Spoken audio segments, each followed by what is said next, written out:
ಆತ್ಮೀಯ H16 news ಅರ್ಥಾತ್ ಹೇ ಸೀತಾರಾಮಗೆ ಸ್ವಾಗತ. ನಾನು ನಿಮ್ಮವ MI ಅಥವಾ ಮಲ್ಲಪ್ಪ ಜೋತಾವಾರು. ಆದ್ಮೇಲೆ ಈಗ ತಾವು ದಿನ ಸುದ್ದಿಗಳನ್ನ ಅದರ ಜೊತೆಗೆ ವಿಶೇಷತೆಗಳನ್ನ ನೋಡ್ತಾ ಹೋಗಿ ವಿಶೇಷ ಈ ಮೊದಲನೇ ಸುದ್ದಿಯನ್ನು ನೋಡಿ. ಆ ಕಾರ್ಯಕ್ರಮದಲ್ಲಿ 4 ಜನ ಪೈಲ್ವಾನರು ಇಟ್ಕೊಂಡ್ಬಿಟ್ರೆ ನಾವು ಹೆದರ್ಬೇಕಾ ಅಂತಕ್ಕಂಥ ಮಾತನ್ನ ಕೇಳಿದ್ವಿ. ನೀವು ಹೋಗಿರೋ ಕಾರ್ಯಕ್ರಮ ಯಾವುದು ಸ್ವಾಮಿ? ರಾಜಕೀಯ ಭಾಷಣ ಮಾಡಕ್ ಹೋಗಿರೋದು, ಧಾರ್ಮಿಕ ಕಾರ್ಯಕ್ರಮ, ಗುರುಗಳ ಬಗ್ಗೆ, ಮಠದ ಇತಿಹಾಸದ ಬಗ್ಗೆ, ನಾಡಿಗೆ ಒಂದು ಸಂದೇಶವನ್ನು ಕೊಡ್ತಕ್ಕಂಥ ಒಂದು ಕಾರ್ಯಕ್ರಮದಲ್ಲಿ ನೀವು ರಾಜಕೀಯ ಭಾಷಣ ಮಾಡ್ತೀರಿ, ಕುಸ್ತಿಪಟುಗಳ ಬಗ್ಗೆ ಹಗೌರವಾಗಿ ಮಾತಾಡ್ತೀರಿ. ನಿಮಗೆ ಏನಾದ್ರೂ ಸಹಿತ ಕಿಂಚಿತ್ತಾದ್ರೂ ಸಹಿತ ಒಂದು ಗೌರವ, ಮಾನ, ಮರ್ಯಾದೆ ಏನಾದ್ರೂ ಇದೆಯಾ ಅಂತಕ್ಕಂಥ ನಾನು ಹೇಳಲಿಕ್ಕೆ ಬಯಸ್ತೀನಿ. ಅದೇ ರೀತಿ ತಾವು ಹೇಳಿದ್ರಿ, ಪೈಲ್ವಾನರ ಬಗ್ಗೆ ಹೇಳಿದ್ರಿ. ಇವತ್ತು ಪೈಲ್ವಾನರ ಇತಿಹಾಸ, ಕುಸ್ತಿಪಟುಗಳ ಇತಿಹಾಸ ನಿಮಗೆ ಗಂಧ ಗಾಳಿನೂ ಗೊತ್ತಿಲ್ಲ. ಅಂತರೊಬ್ರು ಯುವಜನ ಕ್ರೀಡಾ ಮಂತ್ರಿ ಆಗಿದ್ದು. ಯಾಕೆ ಈ ಮಾತನ್ನು ಹೇಳ್ತಾ ಇದ್ದೀನಿ ಅಂದರೆ, ಪೈಲ್ವಾನರ ಇತಿಹಾಸ, ಕುಸ್ತಿ ಇತಿಹಾಸ ಇವತ್ತು ನಿನ್ನೆ ಮೊನ್ನೆದಲ್ಲ, ಮಹಾಭಾರತ ಕಾಲದಿಂದಲೇ ಇತ್ತು. ರಾಜ ಮಹಾರಾಜರು ಸಹ ಸ್ವತಃ ಪೈಲ್ವಾನರುಗಳಾಗಿದ್ದಾರೆ. ಶ್ರೀ ಕೃಷ್ಣದೇವರಾಯ, ಮಯೂರ ವರ್ಮ, ನಮ್ಮ ಕೊಲ್ಲಾಪುರದ ಸಾವು ಮಹಾರಾಜರು ಇತಿಹಾಸ ನೋಡ್ಕೊಂಡು ಬಂದರು. ಅದೇ ಮೈಸೂರ ಮಹಾರಾಜರು ಸ್ವತಃ ಅವರು ಪೈಲ್ವಾನರಾಗಿದ್ದರಲ್ಲದೆ ಅವರ ಅರಮನೆಯಲ್ಲಿ ಪೈಲ್ವಾನರುಗಳನ್ನು ಸಾಕಿ ಅವ್ರಿಗೆ ಪೋಷಣೆ ಮಾಡಿ ತರಬೇತಿ ಕೊಡಿಸಿ ರಾಷ್ಟ್ರ ಮಟ್ಟದಲ್ಲಿ ಕುಸ್ತಿ ಆಡೋದಕ್ಕೆ ಅವರು ಪ್ರೋತ್ಸಾಹ ನೀಡ್ತಿದ್ರು.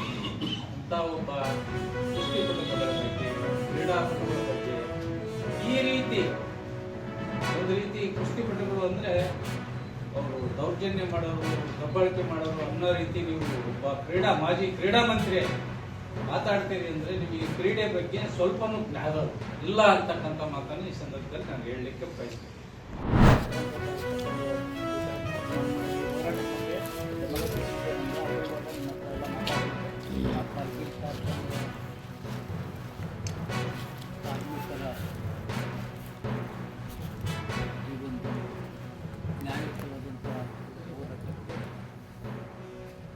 ಮೊದಲನೇದಾಗಿ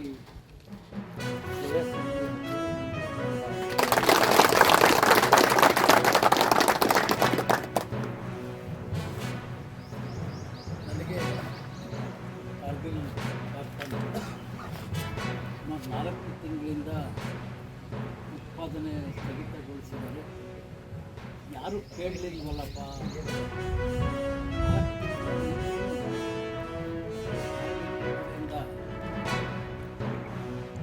ಆಗಿದೆ ಅಂತಲೂ ಬೇರೆಯವ್ರ ಮೂಲಕ ಆಗಲೇ ಕ್ಲೋಸ್ 4 ತಿಂಗಳಾಯಿತು. ಕ್ಷೇತ್ರ ಶಾಸಕರು ಪ್ರತಿನಿತ್ಯ ಇಲ್ಲೇ ಓಡಾಡೋದು, ಅದು ಗೊತ್ತಾಗಲಿಲ್ಲ ಅಂತಕ್ಕಂಥ ಬೇಸರ ನಮಗೆ. ಆಮೇಲೆ ಈ ಕಾರ್ಖಾನೆ ಆಡಳಿತ ಮಂಡಳಿ ಯಾರಿಗೂ ಕೂಡ ಸಂಬಂಧ ಇಲ್ಲ ಅನ್ನೋ ರೀತಿಯಲ್ಲೇ ಈ ಕಾರ್ಖಾನೆ ನಡೀತಾ ಇದೆ. ಈ ಕಾರ್ಖಾನೆ ಭೂಸ್ವಾಧೀನ ಮಾಡೋ ಸಂಬಂಧ ನಾನು ಶಾಸಕನಿದ್ದೆ. ಆದರೆ ಕಾರ್ಖಾನೆಯ ಉದ್ಘಾಟನೆಗೆ ಆ ಸಂದರ್ಭದಲ್ಲೂ ಕೂಡ ಬೇಸರ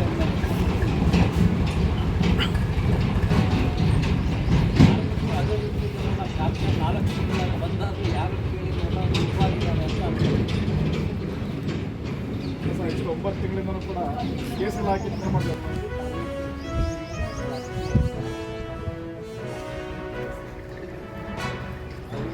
ರಾಜಕೀಯ ಸಿದ್ಧಾಂತ ಏನೇ ಇದ್ರೂ ಕೂಡ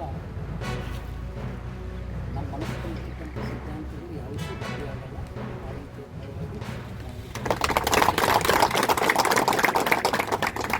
ಮುಖ್ಯವಾಗಿ ನಿನ್ನೆ ನಾನು ಆಚೆ ಹೋದರೆ ಕಾರಿಂದ ಆಚೆ ಹೋದ್ರೆ ಅಲ್ಲಿ ತನಕ ತೊಗೊಂಡ್ಬಿಟ್ಟು 3-4 ಮಂದಿ ಬಂದು ಒಬ್ಳು ಕುದಿಗೆ ಚಿಕ್ತಾಳೆ, ಒಬ್ಳು ಹೊಡಿತಾಳೆ. ನಾನು ಯಾಕೆ ಬಡಿತಾ ಇದ್ದಾರೆ ಅಂತ ಕೇಳಿದರೆ ಅವ್ರು ಏನೂ ಇದು ಮಾಡ್ತಾ ಇಲ್ಲ, ಅಲ್ಲೆಲ್ಲ ನಿಂತಿದ್ದಾರೆ, ಯಾರೂ ಒಂದು ಬಿಡಿಸು ಅಂತ ಹೇಳ್ತಾ ಇಲ್ಲ.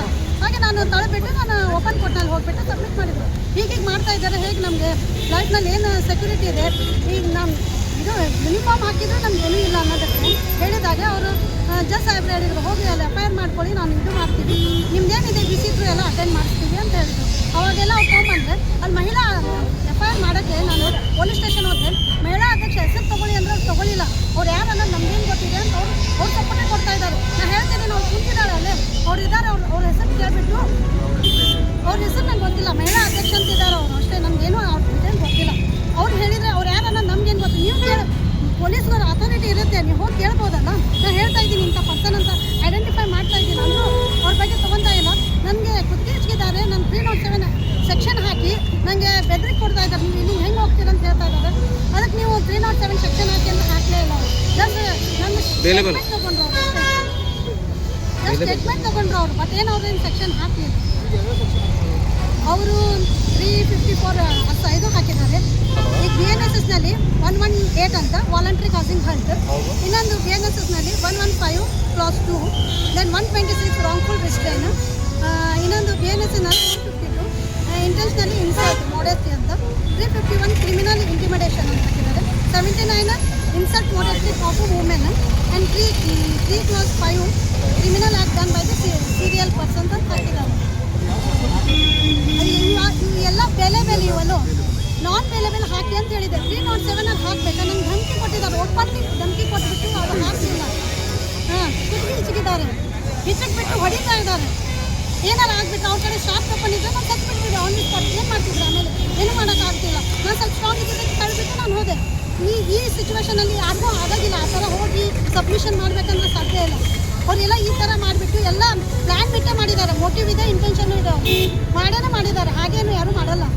ಇದೇ ನಂದು ಹೇಳಿ. ಸನ್ಮಾನ್ಯ ಶ್ರೀ ಆನಂದ ನ್ಯಾಮಗೌಡರು ಹತಾಶೆಗೊಂಡ ಕಿಶಿಂದ ಏನೇನೋ ಮಾತಾಡತ್ತಾರತ್ತ ಅಂದ ಆ ಸನ್ಮಾನ್ಯ ಶ್ರೀ ಶಾಸಕ ಜಗದೀಶ್ ಗುಡಗುಂಟಿ ಅವರ ಬೆಂಬಲಿತರು ಇಲ್ಲದ ಸಲ್ಲದ ಆರೋಪ ಮಾಡ್ತಾ ಇದ್ದಾರೆ. ಅದರ ಬಗ್ಗೆ ಕೆಲವೊಂದು ಸ್ಪಷ್ಟೀಕರಣ ಅದಾವ ನಮ್ಮ ಕಡೆ. ಅದರ ಬಗ್ಗೆ ನಾನು ನಿಮ್ಮ ಮುಂದೆ ಹಂಚ್ಕೊಳ್ಳಿಕ್ಕೆ ಬಯಸ್ತೀನಿ.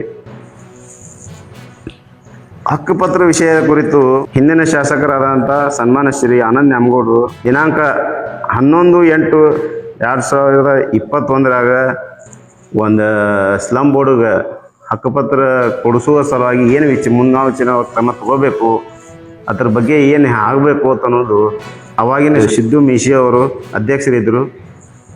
ಅವರು ನಮ್ಮ ಶಾಸಕರು ನಮ್ಮ ಸರ್ವ ಸದಸ್ಯರು ಕೂಡಿಸಿಯಿಂದ ward number 15, ward number 16, ward number 17, ward number 29, ward number 30, ward number 27 ಇವು ಎಷ್ಟೆಲ್ಲನೂ ಕೊಳಗೇರಿ ಅಭಿವೃದ್ಧಿ ಮಂಡಳಿ ವಿಭಾಗ ವಿಜಾಪುರ ಇವರಿಗೆ ಒಂದು ಟರಾವ್ ಮಾಡಿ ಕಳಿಸಿದ್ರು.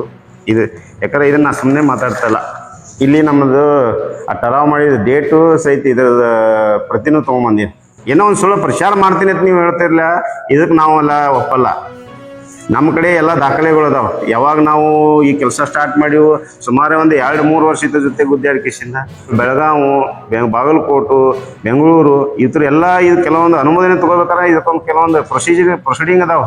ಆ ಪ್ರೊಸೀಡಿಂಗ್ ಮಾಡ್ಬೇಕಾದ್ರೆ ಸ್ವತಃ ಆನಂದ್ ನ್ಯಾಮಗೌಡರು, ಅದರ ನಂತರ ಸಿದ್ದು ಮೀಶಿ ಇದ್ದಾಗ ಆಯ್ತು. ಅದರ ನಂತರ ನಾನು ಅಧ್ಯಕ್ಷ ಆದ ನಂತರ ಇವು ಕೆಲವೊಂದು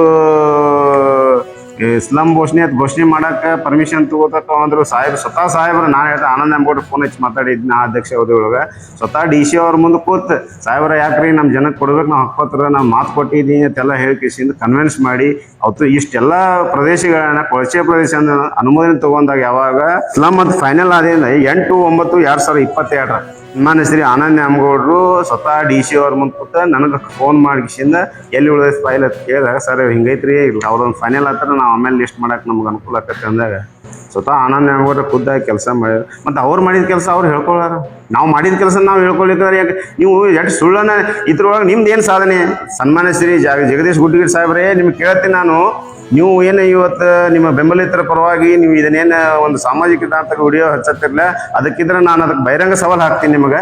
ನಿಮ್ಮ ಕಡೆ ಏನಾರ ಪುರಾವೆಗಳಿದ್ರಂದ್ರೆ, ನಿಮ್ಮ ಕಡೆ ದಾಖಲೆಗಳಿದ್ರಂದ್ರೆ ನೀವು ಬರೀ ಬಹಿರಂಗವಾಗಿ ಬರೀ ಚರ್ಚೆ ಬರೋಣ. ತಾವೆಲ್ಲ ಇಲ್ಲಿವರೆಗೆ ಸುದ್ದಿಗಳನ್ನು ನೋಡಿದಿರಿ, ಜೊತೆಗೆ ವಿಶೇಷ ಘಟನೆಗಳನ್ನು ಸಹ ನೋಡಿದಿರಿ. ಅದು ನಿಮ್ಗೇನು ಅನ್ನಿಸ್ತು? ನಿಮಗೆ ಲೈಕ್ ಮಾಡಿರಿ, ಶೇರ್ ಮಾಡಿರಿ, ಕಾಮೆಂಟ್ ಮಾಡಿರಿ, ಜೊತೆಗೆ ಸಬ್ಸ್ಕ್ರೈಬ್ ನಿಲ್ಲಿಸ್ಬೇಡ್ರಿ. H16 ನ್ಯೂಸ್ ಅರ್ಥಾತ್ ಸಿದ್ದರಾಮಯ್ಯ ಸತ್ಯದ ಕೈಗನ್ನಡಿ ವಂದನೆಗಳು.